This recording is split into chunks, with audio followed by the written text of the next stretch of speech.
রাজধানীর ফুটপাত দখলমুক্ত রাখতে যৌথ অভিযানে যখন স্বস্তির হাওয়া বইছিল, ঠিক তখনই সেই আশায় ভাটা। ঢাকার ২ সিটি কর্পোরেশন, পুলিশ ও প্রশাসনের সমন্বিত উচ্ছেদ অভিযান শেষ হতে না হতেই আবারও ফুটপাত দখলে বসেছে হকারেরা।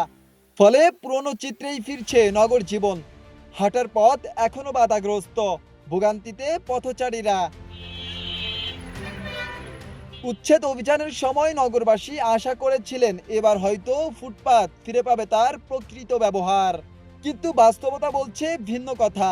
নির্দিষ্ট সময় যেতে না যেতেই ফুটপাতগুলোতে আবারও বসেছে অস্থায়ী দোকান, পসরা নিয়ে জমেছে হকারদের ভিড়।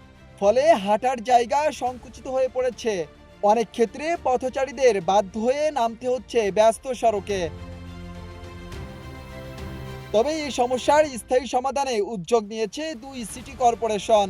ফুটপাতে নির্বিঘ্ন চলাচল নিশ্চিত এবং হকারদের সুশৃঙ্খলভাবে পুনর্বাসনের লক্ষ্যে ঢাকার উত্তর ও দক্ষিণ সিটির আওতায় ৯টি নির্দিষ্ট স্থান চিহ্নিত করা হয়েছে। ইতোমধ্যে ৩০২ জন হকারকে দেওয়া হয়েছে ডিজিটাল পরিচয়পত্র। পর্যায়ক্রমে আরও হকারকে এই ব্যবস্থার আওতায় আনার পরিকল্পনার কথাও জানিয়েছে কর্তৃপক্ষ। পথচারীরা বলছেন ফুটপাত দখল রাজধানীর অন্যতম বড় সমস্যা। অনেক জায়গায় রাস্তার ২/৩ হকারদের দখলে চলে যায়, যার প্রভাব পড়ে যান চলাচলেও। এতে বাড়ছে যানজট, ঘটছে দুর্ঘটনা।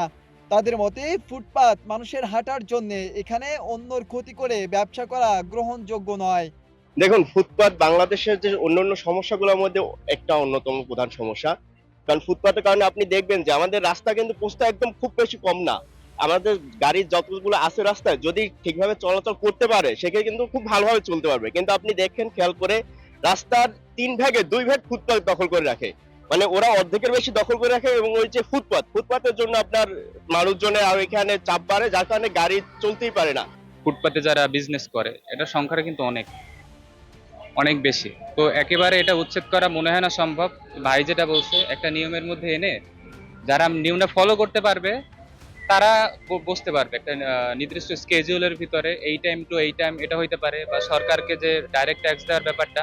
তবে হকারদের বিষয়টি একেবারে উপেক্ষা না করারও আহ্বান জানিয়েছেন অনেকে। তাদের মতে হকারদের সংখ্যা বিপুল হওয়ায় শুধু উচ্ছেদ করে সমস্যার সমাধান সম্ভব নয়। বিকল্প কর্মসংস্থান ও নির্দিষ্ট স্থানে পুনর্বাসনের ব্যবস্থা না করলে এই সমস্যা বারবার ফিরে আসবে। একই সঙ্গে হকারদের একটি সুস্পষ্ট গাইডলাইনের আওতায় আনার দাবি জানিয়েছেন নগরবাসী। তো এটা তো আর বহিত না, তারপরে তো মানুষ করে কুলে খাইতে এতুরি মানুষ কি করবো? এক একটা ঈদে ইফতার করে জায়গা করে দেয়। সরকার প্রতিশ্রুতি দিয়েছে তো? ও দিয়েছে, কোন জায়গায় দিছে? দিয়ে দিবে বলছে। ও দিয়া আগে দিয়া মানুষের উৎসব করতো। হকার উচ্ছেদ করে আপনি কি লাভ পাইছেন? আপনি ফ্যামিলি কার্ড দিচ্ছেন, হকারদের পেটে ভাত দিতে পারেন নাই, কর্মসংস্থান বৃদ্ধি করতে পারে না এই সরকার। আচ্ছা ঠিক আছে, হকারদেরকে একটা একটা লাইনের ভিতরে, গাইডলাইনের ভিতরে নিয়ে আসেন।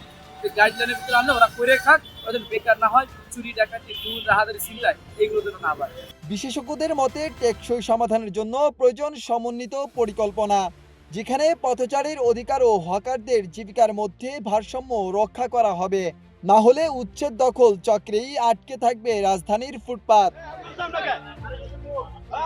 Faizul Foysal, hello Bangla news, Dhaka.